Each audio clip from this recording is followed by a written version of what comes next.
Liza Soberano may inamin ukol sa namayapang aktor na si AJ Perez.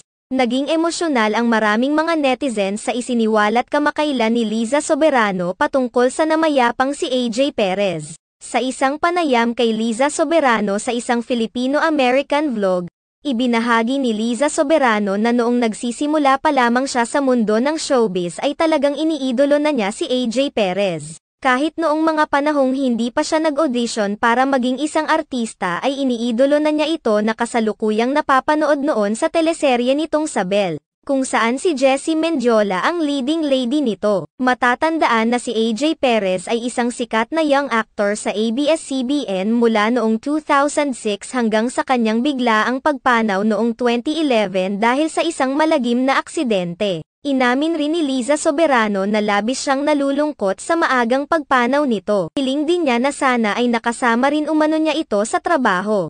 Pagbabahagi pa ni Liza Soberano na noong araw ng pagpanaw ni AJ Perez ay nadaanan pa niya mula sa Pangasinan ang kinasangkutan nitong aksidente dahil sa mga oras na iyon ay papunta siya sa kanyang kauna-unahang audition para maging isang artista. Sa pagkakataon iyon ay naka-follow naman si Catherine Bernardo kay AJ Perez dahil magkakilala na ang dalawa.